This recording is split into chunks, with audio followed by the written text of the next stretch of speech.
సూర్యాపేట జిల్లాలోని ప్రభుత్వం ఏర్పాటు చేసిన ధాన్యం కొనుగోలు కేంద్రాల్లో రైతులు తెచ్చిన ధాన్యాన్ని వెంటనే కాంటాలు వేసి ఎగుమతులు చేయాలని రైతుల సంఘం జిల్లా అధ్యక్షులు మల్లు నాగార్జునరెడ్డి ప్రధాన కార్యదర్శి దండా వెంకటరెడ్డి కోరారు. తెలంగాణలో ఐకేపీ కేంద్రాలు ఓపెన్ చేయడమే చాలా ఆలస్యంగా ఓపెన్ చేయడం జరిగింది. దాదాపు నెల రోజుల నుంచి రైతులు ఐకేపీ కేంద్రాలు ఒడ్డు పోసుకున్నారు. కానీ 15 రోజుల తర్వాత ఐకేపీ కేంద్రాలు ప్రారంభించడం జరిగింది. కనీసం ప్రారంభించిన తర్వాతనైనా కొనుగోలు వేగవంతంగా కొనుగోలు చేస్తారని చెప్తే కొనుగోలు వేగవంతంగా జరగడం లేదు. రైతులు కళ్ళ పడిగాపులు కాస్తున్న పరిస్థితి ఉన్నది. ఎప్పుడు వర్షం వస్తుందో, ఎప్పుడు రాళ్ళవాన పడుతుందో, ఎప్పుడు ఒడ్లు కొట్టకపోతాయో అని చెప్పేసి ఆందోళనతోటి రైతులు రోజు రోజుకు దినదిన గండంగా బతుకుతున్నటువంటి పరిస్థితి ఉన్నది. ఎండల్లో మొత్తం కూడా ఎండల్లో ఉండి రైతులు చాలా ఇబ్బందులు పడుతూ ఉన్నారు. అందువల్ల రైతాంగం తీవ్రమైన ఇబ్బందులు ఎదుర్కొంటూ ఉన్నారు.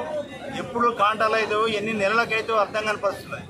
ఇప్పుడు 15 రోజుల నుంచి ఇమాంపేట ఐకేపీ 1, ఐకేపీ 2 కేంద్రాలలో చూస్తే మొత్తం కూడా 5-6 లారీల కంటే కూడా ఎక్కువ పోయినటువంటి పరిస్థితి లేదు. ఈ రకంగా కనుక లోడింగ్ కనుక జరిగితే, కాంటాలు కనుక జరిగితే దాదాపు ఒక 2-3 నెలలు పట్టే పరిస్థితి ఉన్నది. దాదాపు 500 కుప్పలు ఇక్కడ ఉన్నటువంటి పరిస్థితి ఉన్నది. కాబట్టి ఈ ఐకేపీ కేంద్రాలకు కొనుగోలు చేయడం కోసం అయితే లోడింగ్ తీసుకొని వెళ్ళడం కోసం లారీలు రావట్లేదు. లారీలు రావట్లేవు కాబట్టి వాళ్ళు కాంటాలు లేని పరిస్థితి ఉన్నది. ఐకేపీ కేంద్రాలు ఇలా గాలిలో దీపాల్లాగా మారినటువంటి పరిస్థితి ఉన్నది. చాలా రైతాంగం ఇబ్బంది పడుతున్నారు. ప్రభుత్వం అసలు ఈ సోయిలు ఉన్నదా లేదా అర్థం కావట్లేదు.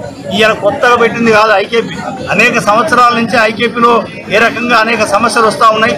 ఆ సమస్యను పరిష్కారం చేస్తూ ఎంతో అనుభవం ఉన్నటువంటి అధికారులు కూడా ఉన్నారు. కానీ ఎప్పట్లాగానే రైతాంగం ఇబ్బంది పడుతున్నారు. వర్షాలకు తడుస్తున్నాయి. మళ్ళీ మాయిశ్చర్ రావట్లేదని చెప్పేసి అవి కొనుగోలు చేయని పరిస్థితి ఉన్నది. బస్తాలు రావట్లేవు. బస్తాలు కొద్దిగా ఉన్నప్పటికీ కూడా కాంటా వేస్తే మళ్ళీ వాళ్ళు కనుక తీసుకోకపోతే అక్కడ ఉన్నటువంటి వాళ్ళు ఇబ్బంది పడే, ఐకేపీ కేంద్రాలు చూసే వాళ్ళు ఇబ్బంది పడే పరిస్థితి అని చెప్పేసి కాంటాలు కాని పరిస్థితున్నది.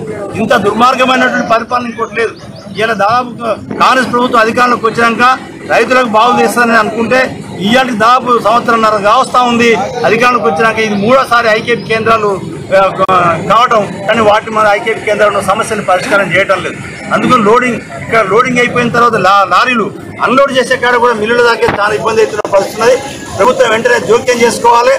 ఐకేపీ రోజుకు 1-2 లారీలు వస్తే తప్ప అన్లోడ్ కాని పరిస్థితి ఉంది, లోడింగ్ కాని పరిస్థితి ఉంది. అందువల్ల ప్రతి ఐకేపీ కేంద్రానికి ఎవ్రీ డే కనీసం 1 లారీ 2 లారీలు వస్తుంటే కొంత ఉపశమనం జరిగే పరిస్థితి ఉన్నది. అందువల్ల ప్రభుత్వం కానీ, దాని అధికారులు కానీ, లేక ఉన్నటువంటి ఎమ్మెల్యేలు కానీ, లేదా మంత్రులు కానీ ఈ ఐకేపీలో ఉన్నటువంటి రైతాంగ ఇబ్బందుల్ని పరిశీలించకుండా ఈ ఉత్తరం అది చేస్తున్నాం ఇది చేస్తున్నాం గొప్పలు చెప్పుకుంటే కాదు. ఇవాళ వచ్చి ఐకేపీ కేంద్రాలకు వచ్చి ఒక్కొక్క మంత్రి వచ్చి చూడమని చెప్పండి. రైతులు పడుతున్న బాధలు ఏదో తెలుసుకోమని చెప్పండి. భయంగా మాటలు చెప్తే కాదు. అందువల్ల రైతాంగం యొక్క సమస్య ఏదైతే ఉందో ఐకేపీ కేంద్రాల్లో రైతులు పడుతున్న బాధలు ఏంటో వెంబడే పరిష్కారం చేయాలని, లారీలు ప్రతిరోజు లారీలు కేంద్రాలకు రావాలి, ప్రతిరోజు కాంటాలు కావాలి. లోడింగ్ అయితే తప్ప రైతాంగం బాధలు తీరే పరిస్థితి. అందువల్ల ప్రభుత్వాన్ని డిమాండ్ చేస్తా ఉన్నాం. వెంటనే ఐకేపీ కేంద్రాలు ఇలా ఇమాంపేట సమస్య కాదు, జిల్లాలో ఉన్నటువంటి అన్ని ఐకేపీ కేంద్రాల్లో కూడా రైతాంగం ఇబ్బంది పడుతున్నారు. ఆ రైతాంగ సమస్యలను వెంటనే పరిష్కారం చేయాలని చెప్పేసి తెలంగాణ రైతాంగం తరఫున మేము డిమాండ్ చేస్తా ఉన్నాం. ఇలా ఇమాంపేటలో రాస్తారోకో జరుగుతూ ఉన్నది.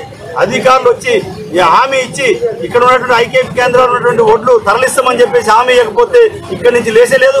రాత్రి అయినా కూడా ఇక్కడ కూర్చుంటాం. వంట వార్పు కూడా ఇక్కడ రోడ్డు మీద జరుగుతుంది. ఈ సందర్భంగా తెలియజేస్తా ఉన్నాం.